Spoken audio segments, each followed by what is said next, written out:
the calm splits it in two.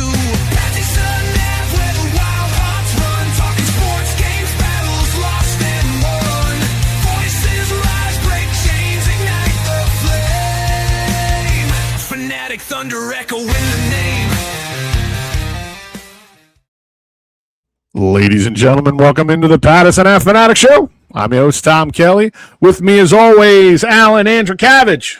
What is going on, gentlemen? Happy hump day. Happy Wednesday to you all. Hopefully, everybody made it through that snow unscathed.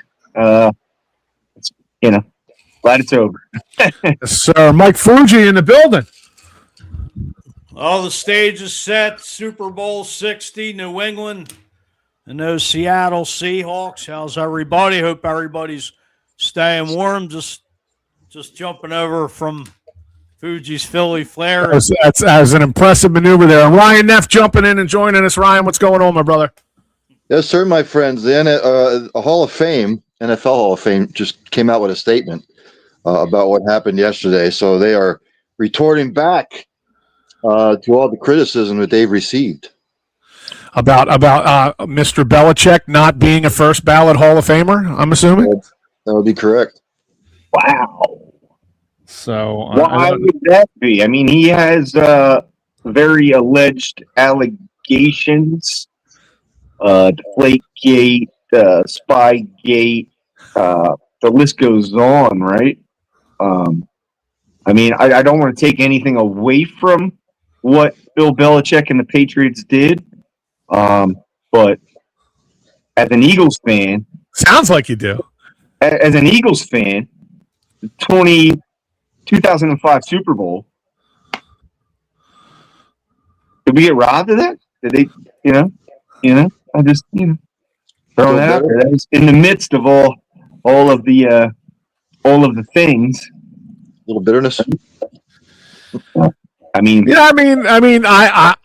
bitter about it a little bit. I mean, I try not to bring it up in social circles because then I look like a bitter Betty.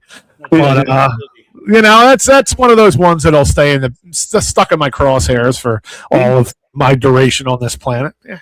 It ain't cheating if you don't get caught, right? It's if you're not cheating, you're not trying. So I guess they were trying really hard. Yeah, real hard. Yeah, so we're in that time where you have that first week prior to the just after the AFC NFC Championship games, and before you really get into the meat and potatoes of Super Bowl week. So it's everybody kind of tends to look back and reflect on the season and what it's all about, but I don't know. I'm interested to see the Super Bowl, this rematch. What are your boys' thoughts on this Super Bowl coming up here? What are you guys liking? Man, Seattle should give Marshawn Lynch a one-day contract, so that way if they end up on the 1 yard line, they can hand it off to him. But I like Seattle in this game. I'm rooting for Seattle. I'll say this, and I've said it, and I'll say it till the day I die, and we can ask Randy Cross about it, because he'll know what I'm talking about. As much as it's a passing league, and as much as the NFL passes it off as a passing league, if you can't run the ball and stop the run in December and January, you're not going to make it to February. And look, when I took a look at the NFC Championship game and the AFC Championship game, again, if you run the ball and you stop the run and you win a turnover battle, you're going to go places. And that's exactly what happened in the AFC and NFC Championship game. Very true, very true. Without further ado, our guest is in the green room here. Ladies and gentlemen, making his Pattison Ave Phanatics debut. This man was a huge part of the 1976 Rose Bowl winning UCLA team over his 13-year NFL career. He was a 6-time All-NFC selection, a 3-time first-team All-Pro selection, a 3-time Super Bowl champion, and analyst for CBS Sports and Sirius NFL Radio. Ladies and gentlemen, please help me welcome to the program the 42nd overall pick in the 1976 NFL Draft, San Francisco 49er and NFL legend Randy Cross. Mr. Cross, sir, welcome to the program. Ooh. We have to unmute your mic there, Randy. We can't hear you, buddy. Should be able to hear you. Go. There it is. Thank you very much. There you go. Thank you. problem. Thanks for hopping on with us, Randy. We appreciate it. Sure. Thank you, sir. Appreciate it. How are you tonight? So, Randy, jumping right in. Question number one out of the gate. You've been to a few of these yourself. Kind of know the routine. What is these couple of weeks leading up to this game like for the players? I mean, we as fans know it. We're chomping at the bit to see it, to see everything that comes with it. But what is it like for you guys trying to stay focused, trying to stay in your normal routine in something that's almost impossible to do so? Yeah, I think the number one thing you have to realize pretty quickly is there's nothing normal about playing in the Super Bowl, especially that day, the day of the game, the schedule, the timing, everything else. I think if you handle it right, and both coaching staffs, obviously Vrabel's been in a Super Bowl. He's going to coach in a Super Bowl. He's very, very experienced. Say the same thing on the Seattle side. But you got to fit what you do. You got to fit your schedule, and you got to try to do things as close to normal, at least this week. This week is your real meat and potatoes week, because starting next week, you're under a microscope with the media and all your commitments and everything else. So it can get pretty intense next week. This is the week you got to get most of your good work in. Right. Go ahead, Fooch. I was going to say, Randy, as far as you played in you won 3 Super Bowls. Now, was there one particular Super Bowl that stands out than the other 2, or of the 3? Well, I say this all the time. I won 3. I played in 3, and I've got 3 kids, so it's kind of like asking me to pick my favorite kid. The first one's pretty damn special, and if you have kids, you know that. Right. The second one was the best team I ever played on. That 84 team that smashed Miami at Stanford in Super Bowl 19. And Super Bowl 23 was my last game. So it's like, I guess if it's the best team, then maybe Super Bowl 19 was the special, the most special. But yeah, playing for 13 years, all for the same team, and being able to walk off, the field at the Super Bowl, a champion in your last game, that was pretty cool. What was it like playing with Joe Montana? Okay, you beat me to it. I think the best way to describe it is using something fairly recent, more of a gaming term. Joe was a cheat code. Jerry was a cheat code. And because Jerry just physically dominated people. Joe, when you got in big games, and you knew his reputation. I mean, you can talk about the Cotton Bowl with Notre Dame after the 78 year, and Go Irish. starting in his rookie season, if he was in the game and it was close and you were on the other sideline, you were screwed, because he was going to find a way to win the game. And sure enough, when you would break the huddle late in games, we're down 3, we're down 4, whatever. You had a lot of confidence playing with him. And I think you knew for sure in your mind that he was a great advantage, and you had an unbelievable chance of winning. And when you broke the huddle and went to the line of scrimmage and looked in the other guy's eyes, you could see they knew it too. They were going to do their dangest to try to beat him, but they knew who they were dealing with. He was my favorite non-Philadelphia Eagle of all time. Like, I literally have his rookie card hanging on the wall behind me. And being an Eagles fan back in those late 80s, those mid to late 80s Eagles teams, which their defense was great, but it felt like the offense never kind of came to fruition as what it was. And then just sitting and watching the teams that you played on, and watching how dominant they were. Lining up across the field from God, were there teams that like they just knew, like we're playing the San Francisco 49ers and Joe Montana and Jerry Rice and John Taylor and Dwight Clark? And I mean, were there guys that were beat before they even stepped on the field with you guys? Yeah, I don't know if they did. I mean, if we got in those late game situations, that's where you might have seen it more than anything else. But, it wasn't. You get into games and you prepared, and we prepared as well and as hard and as thoroughly as anybody out there. By the time we got to Sunday, it wasn't, are we going to win? It was basically, I wonder how much we're going to beat these guys by. Right. And that was the problem. And we knew, depending on who we were playing, we had that gray-haired guy on the sideline. If we didn't spank somebody, there was going to be hell to pay the next week. So it was always a good idea. More was always better. That's so that leads me to my question. How so we've seen the Philadelphia Eagles because we're Eagles fans, but we've seen them have an off season, win a Super Bowl, another off season. How were you guys able to keep the continuity in the locker room? Did Bill Walsh, as the coach, have a lot to do with that? Was that the players themselves that kept that drive going? Well, yeah, I think Bill had a lot to do with it. We won the Super Bowl in '81, and coincidentally there were two strikes in the '80s, one in '82 and one in '87. And we pretty much sucked in both of those years. We didn't handle strikes well. That first win, we didn't handle winning well. That's one of the reasons we were so bad the next year.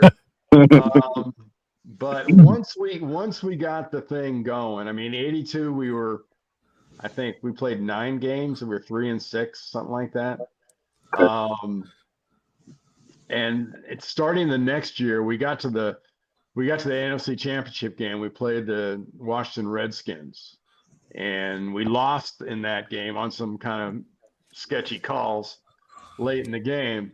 But that was probably the best thing that happened to us and the worst thing that happened to probably the rest of the league for that next season, because we were obsessed that year.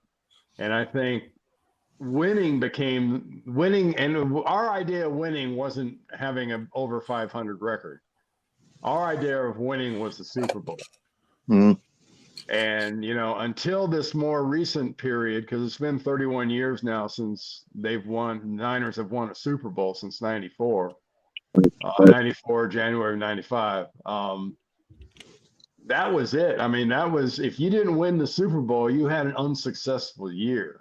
You could be 14-2 and not win the Super Bowl, and it was an unsuccessful year. And you guys can relate to that a little bit, sort of the standard they've set at Philly. There's a couple other places, but the closest to it this it sounds weird to say this century, in the 2000s, let's say, it was New England early, in that first decade, where they were just dominant and winning all kinds of everything. And that was something fun to see. I mean, last night was the premiere of Tom Brady executive produced a documentary series called Rise of the Niners. And the premiere was last night in San Francisco. Nice. And, if you get a chance, check it out. I think it's going to be pretty cool, and it's just about that period, that 81 to 95 kind of period that all those Super Bowls came in. But that was the thing that even people we've talked to, you go to Pro Bowls and they'd ask you about playing for, what's it like playing for Eddie? What's it like playing for Bill? Blah blah blah. And it's just, there's a lot of pressure. If you don't like pressure, don't get into that with this group, because really. It was a matter of winning by enough. Mm-hmm. It was a matter of, winning your division, getting home field advantage, and winning the whole damn thing. And, when we were good, we only did it, when I was there, we only did it 3 of the 10 years that I was there with Bill and Joe. And, by our standards, that should have happened at least another time or two. And we could have gone to the Super Bowl in '83 if we'd have beat the Skins, and we should have gotten further in '87, but we ran into a really good team in '87 in the playoffs, with Anthony Carter and company at Minnesota, and they beat the devil out of us in that playoff game. Right. But, that was probably the best team I played on that didn't win anything. Randy, again, thanks for joining the program. A couple of questions for you. Can you still shot put at 67 and 6.5? If we went out to the track, if we went out now. I'll be honest, I lift a hell of a lot more than I did back then. I never lifted weights when I played football. In fact, I never lifted weights until my second or third year in the NFL. I didn't lift in college and when I was in high school, but I had some coaches. I had a guy coach me by the name of Harry Welch, who was in the California High School Hall of Fame as a football coach who won state championships and all kinds of stuff later on in his career. But when I was with him, he was a real fanatic and was later as a football coach too, because I had him in the JV on a JV team. Technique and repetitions and beating people because if they knew you did 4 or 5 things, you were going to take those 4 or 5 things and beat them over the head with it. And that was the same thing about shot put. And to me, I had the natural ability, obviously, that I didn't know at the time, but it was all a matter of quickness and technique and just repping. I mean, we threw after school in high school. God, I bet we throw the shot put for 2 hours. Yeah. So that's kind of a form of weightlifting. but no, I haven't shot put it in. Last time I touched a shot put was when I was probably my 3rd or 4th year in the NFL. I was in LA and I had a buddy of mine that was a distance runner that was running in an open meet at Pierce College down in Los Angeles. And I went there and I hadn't thrown a 16-pound shot put in competition before. And I threw it over 60 feet, which was pretty good. But yeah, shot put's a lot harder than it looks. Couple of Super Bowl. I should say it's not as easy as Ryan Krauser makes it look.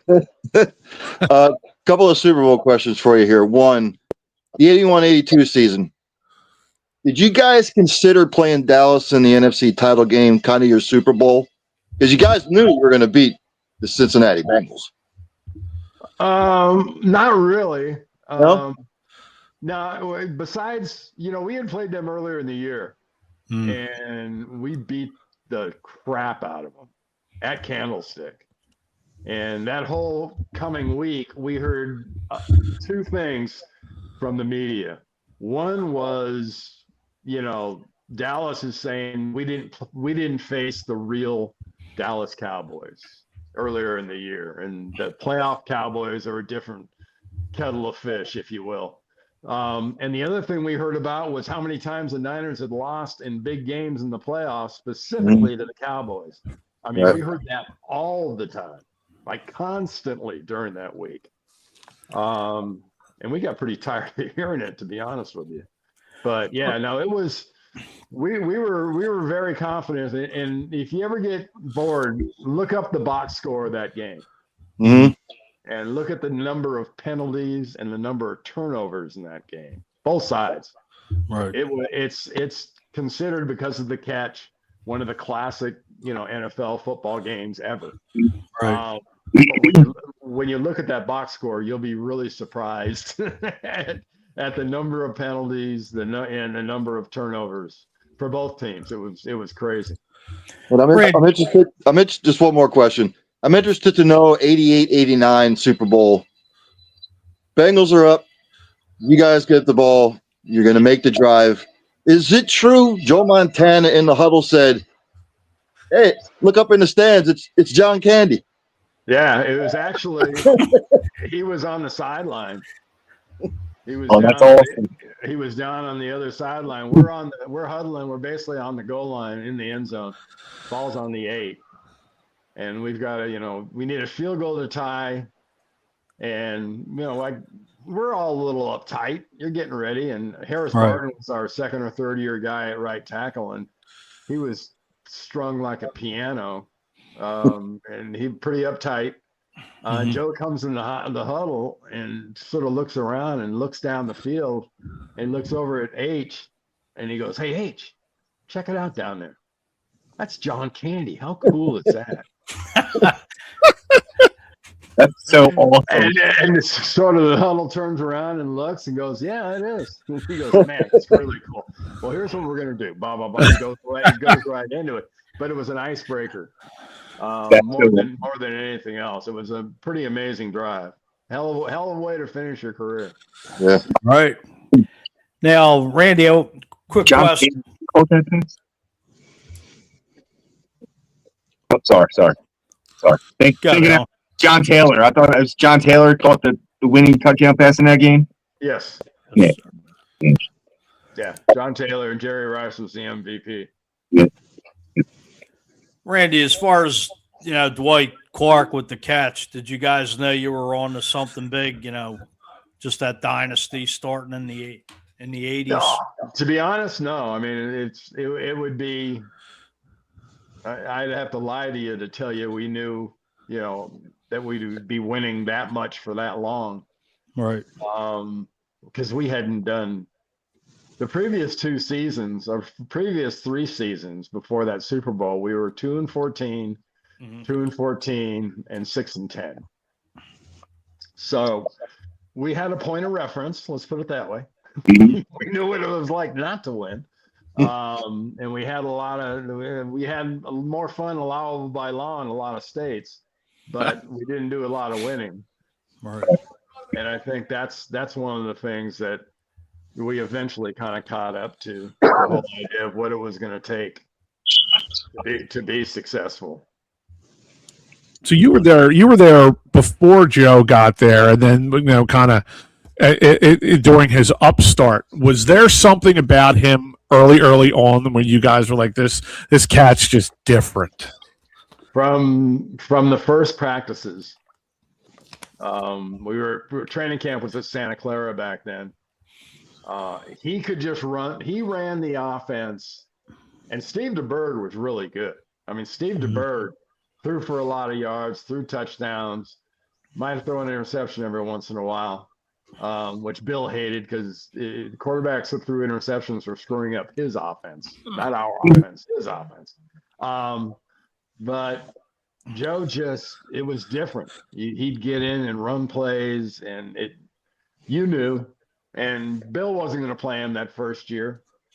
He was going to use him a little bit, plug him in and out, let him do some red zone stuff and whatnot. But he got him in the next year. And that was sort of, as they say, the rest is history. But yeah, I was actually, when I retired in January after Super Bowl 23, I was the last non-DeBartolo Niner. Okay. I was drafted by the owners when I got drafted in '76, were the Morabito brothers. Oh, wow. So you're speaking of '76. For UCLA, you guys won the Rose Bowl in 1976. That was just prior to, or I'm sorry, you guys won the Rose Bowl, and Dick Vermeil was he your coach early on in your collegiate career, right? He left before you guys won the Rose Bowl, or right after? Yeah, my first 2 years, the head coach was Pepper Rogers, and he left and went to Georgia Tech, his alma mater. And then Dick was the special teams coach at LA for the Rams, right? Tommy Prothro, and they hired him, and he was my coach my junior and senior year. And we had him. The Eagles should be grateful that we broke him in, because if you think he was intense when he got to Philly, you should have seen him early on at UCLA. It was pretty amazing. He and his wife Carol are 2 of the best people I've ever had the privilege of meeting, and just unbelievable. And he's the kindest man and the best guy. And you guys got to know him pretty well as Eagle fans. But I guarantee you've never been around anybody as intense as Dick Vermeil, especially early Dick Vermeil. Just watching him when he would, you'd see him pregame doing interviews after his coaching career, how he talks about his players. That's someone you want to run through a wall for. Yeah, I can only imagine. I'll tell you something else too. Dick got into when he left Philly and said, "Well, I'm kind of burned out. I'm not going to do this anymore." He went into TV and did it for I'm going to guess 10, 12, 15 years. He did it for a long time and did it at a high level. And every one of his former players that would get out of the game and maybe want to go into it, he would send you kind of his TV analyst starter pack. And I got it in the mail. I signed with CBS right after I retired for the '89 season. And he sent me, all these, and I still have some of them here. Basically the boards, you've seen the boards that guys have in the booth and stuff. He sent me his boards, and he sent me like colored pins and all kinds of stuff, like a big package. It's like, here's what you're going to need. And he got on the phone with him, and he went through the whole deal. How do you draw on the board? How do you write them up? Where do you put your quotes? He was still coaching when he wasn't coaching. Wow. Well, as much as we could talk about 1980s football on here, I think we'd be remiss if we didn't jump into Super Bowl 60. Look, I know the quarterbacks get talked about a lot. The quarterback play gets talked about a lot, but who are some of the unsung heroes that you saw in both of these championship games that kind of put their team over the top? Well, you guys briefly talked a little bit about it, and from the Seattle standpoint. Seattle might be probably every decade has 2 or 3 teams that when you watch them in the playoffs, you go, oh shit, they're going to beat anybody. Right. The Rams had a chance to win for one reason. I think they're really well coached, and Matthew Stafford is one of the best to ever do it. And try as he couldn't get over that hump. And I think Seattle is the most physically dominant team I've seen in a couple of years in the NFL, and just brutally efficient. I mean, they are very, very physical on both lines of scrimmage. And you look at their talent on the, Smith and Jigba on the outside, their tight ends, the Sam Darnold story, their ability to run the ball. They're not boring, but man, they can make a football game boring. Watching them the other day, I think it was 10-7 or something, and they were driving, and I said, if they score another touchdown, these guys are screwed, because it's going to be a 7-point lead, then it's going to be a 10-point lead, then it's going to be a 17-point lead, and that's kind of their MO. And to the Rams' credit, they didn't let that happen. They kept contact, and that's going to be New England's biggest issue, because having Drake May is going to be a huge advantage. That kid can spin the hell out of the ball, but their offensive line on the other side is not that good. They're young, they can be physical, they got some big guys, but there are some pretty obvious situations that you get Seattle's defense in. They're going to be able to put pressure on Drake May and disrupt, kind of rock his world on occasion. So I like Seattle's chances in the game. And though the best story, without a doubt, is, anytime a team can go from double-digit losses to double-digit wins and from one season to the next, they got to draft well, they got to sign well, and they got to get incredibly lucky. And they were the best thing that ever happened in New England. Best thing that's happened in New England since Tom Brady and Bill Belichick is the morons that run the Tennessee Titans deciding that Mike Vrabel couldn't coach. All right. Oh, that was great. Oh man, that was great. Oh man.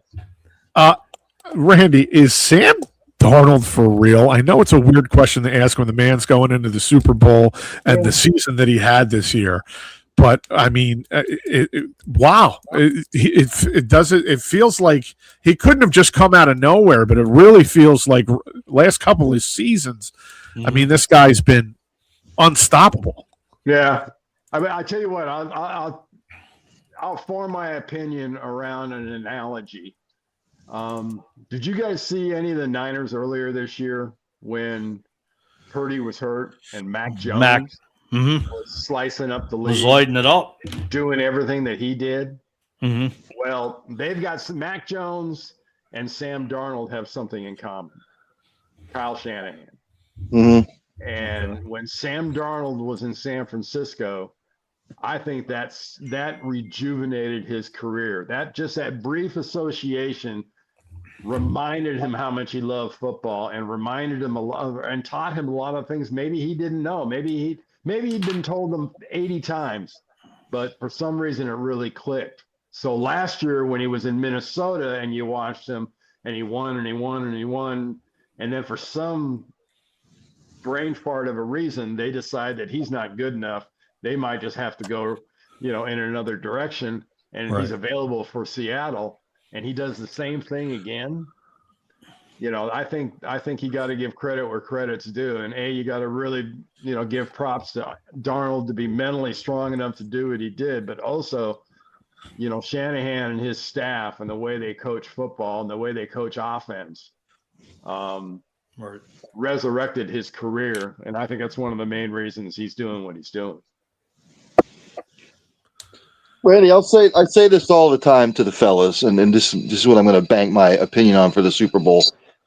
As I do every week, every game, heading into the playoffs, Super Bowl, if you can run the football and you can stop the run and you limit the turnovers, there's nothing more demoralizing to a defense than if you pound it down their throat and they can't stop it. It's the balance thing for me, Randy. It's the balance with the run, the play action. I think whoever limits the turnovers, can stop the run, and can run the ball effectively in this game, I think is going to win the Super Bowl. Yeah, that every year seems to be the case. That's kind of the team that does that. And you have to always remember, because we always talk about balanced offenses that can run and pass, blah, blah, blah.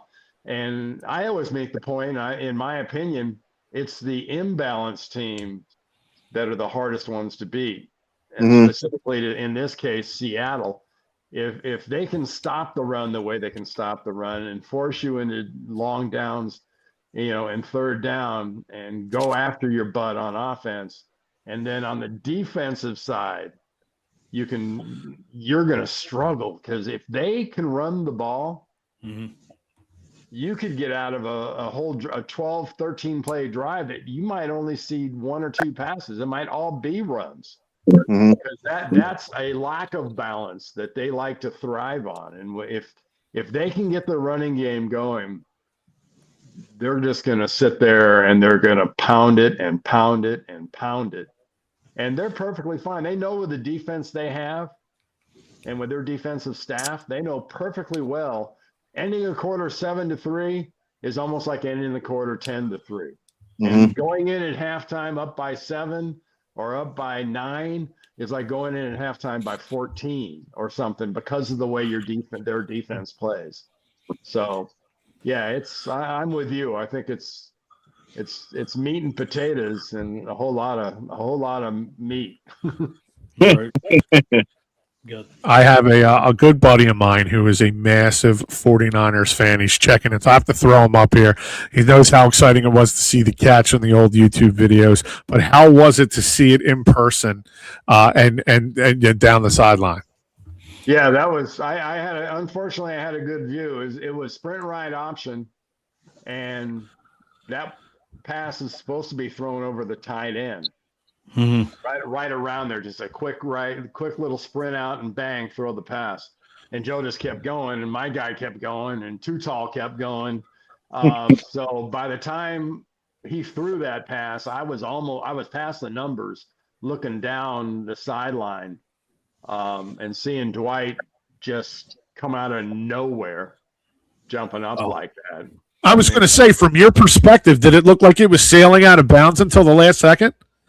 You know, if I hadn't have played as much basketball in the off season with Joe and DC, I'd have never believed how high he could jump. But I knew DC could go get it. And, you know, Dallas fans will never believe this. And I don't know. I've never been confused with anybody that cared what Dallas fans thought. Us here. You know how to endear yourself to our fan base, that's for sure. But every time I talk to a Cowboy fan about that play, he was throwing that shit away. And, he wasn't. He was just putting it. He was putting it in the only place that Dwight could get it. I love it. I love that so much. That's fantastic. I have a couple of buddies who are tuning in. They're Cowboys fans. They're probably kicking themselves right now, which is great. I don't know. I don't know if you're going to be on any other shows, if you're holding predictions or not giving predictions. But who are you liking? Who you're liking next Sunday? I love New England. I did New England's preseason. I was around that team from about 2003 for about 10 years. I did all the preseason games. That whole organization was such a delight to be around. And like I said earlier, kind of the analogy was my time with the Niners, and it was a dynasty, and it is a dynasty. That's unbelievable how much they were able to do. It's a different time. It's a different group. Right. If anybody could do it, it may be Drake May, because even when he's under duress, he seems to throw really well, and Stevenson can run the ball really, really well. I just can't see that defense of Seattle's not getting after May enough to cause a turnover or two. And, you know, I think Seattle, I like Seattle high single digits, maybe 10 to 12 by the time the thing's over. But I believe if they play their game, it'll just be a brutally boring, 24-16 kind of a game. Right. So the last question that I have for you, and I don't know if the fellas have anything else before we let you get out of here. The last one I have, so it goes to what you just said. You were around the Patriots from 2003 to 2013 for that 10-year stint. Being around Montana as long as you were, being around Tom Brady as long as you were, it took me so long because Brady fans would come to me and I'm like, get out of my face. Joe Montana is the greatest quarterback that's ever played the game. Where do you fall on that fence now? Or are they two different entities? Do you almost take it like two different times in football? Like what are your thoughts between the two of them as far as who's the greatest quarterback that you've gotten the chance to see? Oh, well, I'll be honest. Joe will never not be nothing like a double negative, right? But he'll never not be my answer. Okay. Ever. Because he is. I mean, I always say people always will throw that shit at me, and I go, okay, look, here's the deal. It's fourth quarter. There's 1 minute and 20 seconds left. You got one timeout. You got the ball on the 15-yard line, and you're down by 4. Who do you want at quarterback? It's a great question. That's Joe. That's what Joe ripped more hearts out. There are cardiologists that haven't seen as many hearts as he has. Yep. And he was that good. But Brady was amazing. It's right. Totally different era.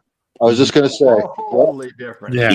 I mean, can you imagine? I mean, but think back at, the guys, whether it's Dexter Manley or LT or, that Doomsday defense. Or, go down the list. Mike Singletary. Reggie White. The 85 Bears, the 86 Giants. I mean, that 84, 85, 86. Right. The Niners, the Bears, and the Giants.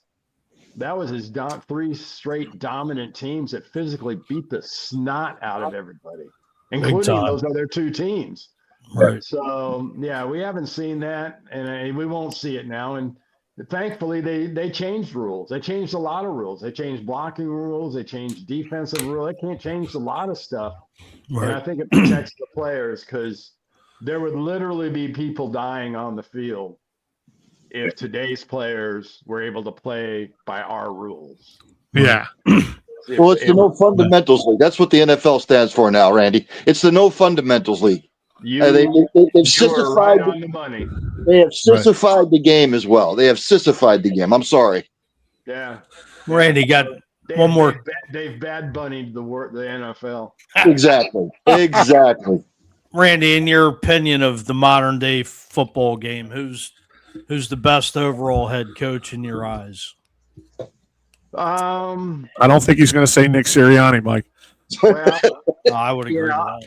I'll tell you what. I think your guy is right there. Mm-hmm. I think McVay is right there. I think. And I'm drawing a blank. Green Bay. Not gonna say Andy Reid. No, I think Andy Reid's good. I think Andy Reid's got a hell of a staff that just got better bringing Bieniemy back. Right. Andy Reid's the perfect storm because he's got that defensive staff, and he's got all that talent, and he's got some pretty good coaches around him and some unbelievable players. But so maybe I'm not giving Andy enough credit. But as a former old guy, I guess I've got that prerogative.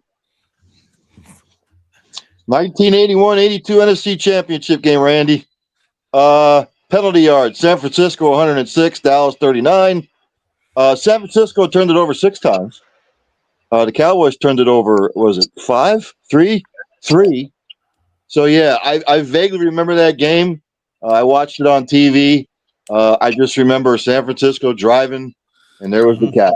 And he was not trying to throw the ball out of bounds. He saw Dwight in the back of the end zone, and he threw it to him. And what's You watch when they slow it. You watch his eyes. See him. We won that game not on the catch. We won the game on the tackle. That's right. Eric Wright. And today it might have been a horse collar. He grabs Drew Pearson by the top back of the jersey and just gets his finger in there and pulls him down because he was breaking away. He was going to go the distance. Oh. And then the next play, Lawrence Pillars, I think, sacks Danny White, and Stuckey recovers the fumble. Mm-hmm. And that game's over at that point. But yeah, it was crazy. It was crazy. It was a fun time. That post game was. I've never seen that many fans on a football field. Nowadays, it's big. Everybody storms the field in college, but we had police horses and all kinds of stuff on that field that day. That's awesome. Well, Randy, thank you so much for jumping on our show. We appreciate it very much, and we appreciate your time, sir. My pleasure, guys. And Been great. Thank you. Better luck next year when the Niners and Philly play in the NFC Championship. I watched that game with a couple of 49ers fans. I had to go through it. Thank you so much for coming on. Thank you, Randy. Randy Cross, everybody. Oh man, that was you got him. insight. I don't blame him. Take the dig. I don't blame him.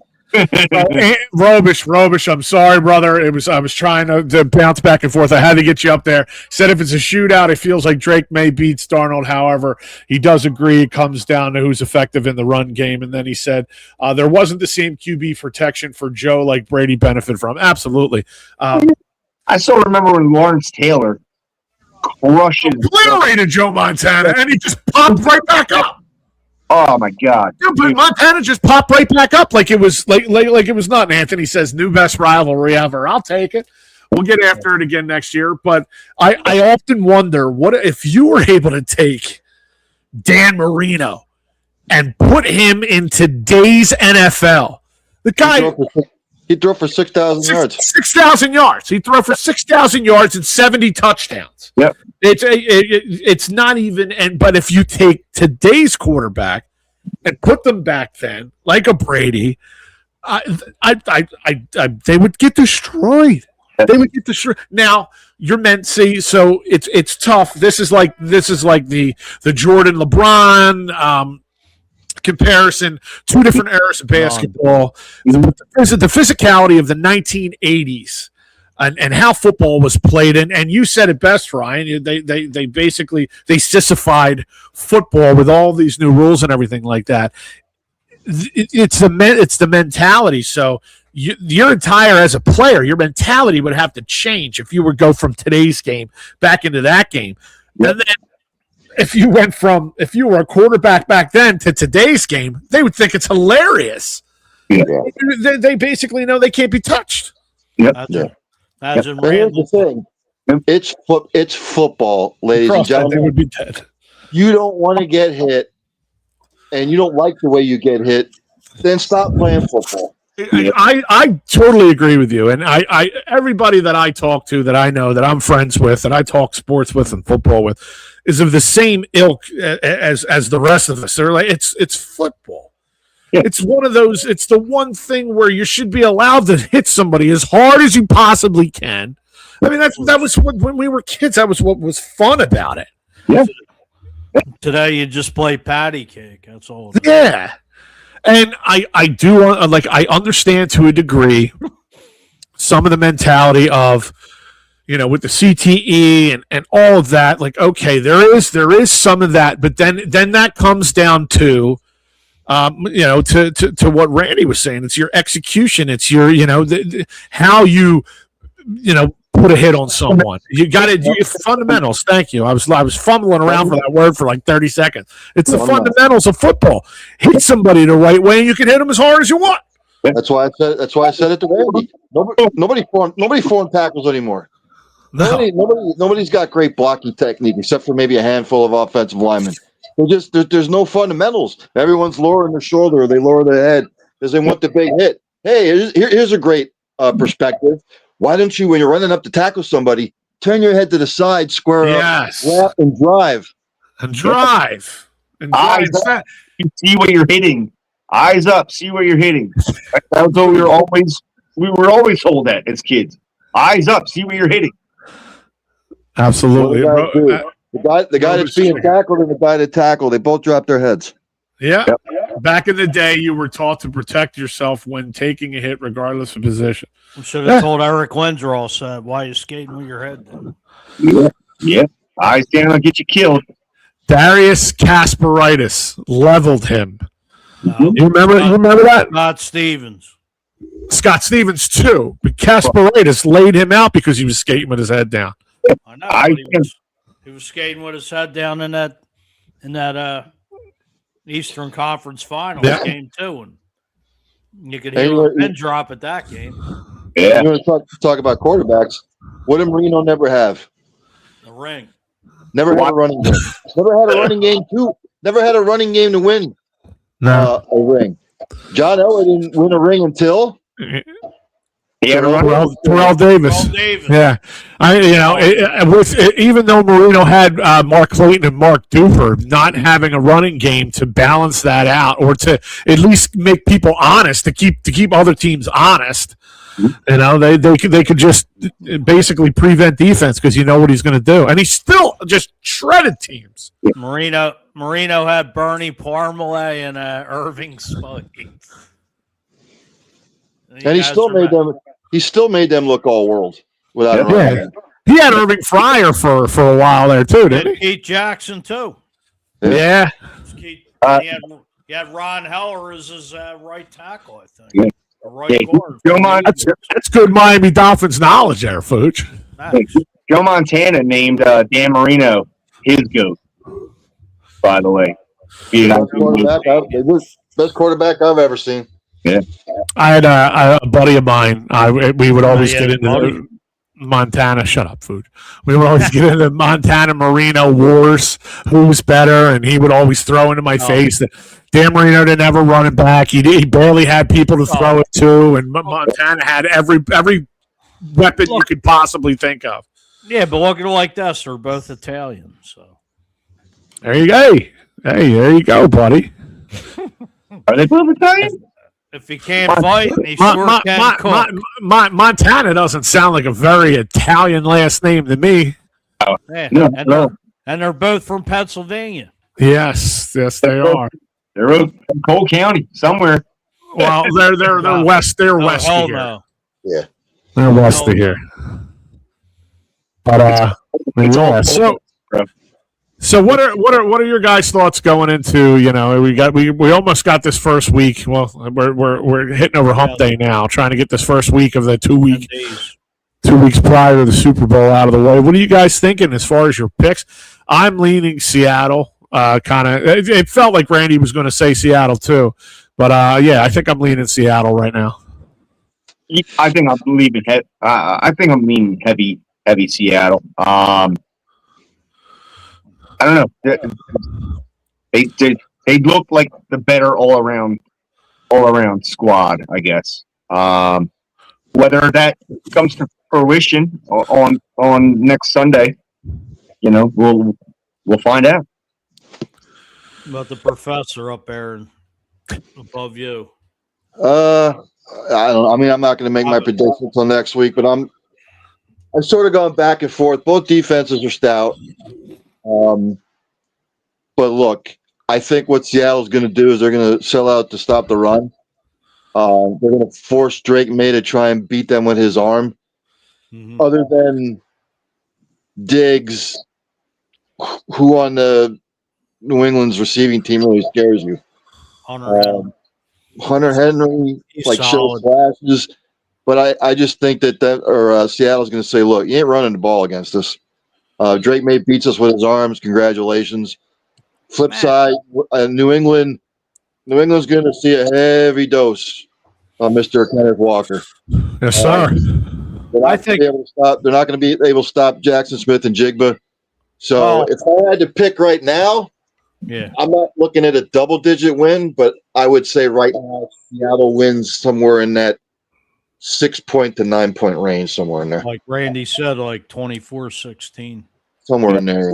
Oh, I think an interesting matchup if this happens will be Christian Gonzalez going up against Smith and Jigma, like 1-on-1. So I mean that might be that's a good matchup to watch. Yeah, I mean, just matchup just came to me. Thinking, Gonzalez the D-back, and the way Smith the Jigma's played lights out all year. I mean, I love that guy's name, by the way, Smith Jigma. I like that.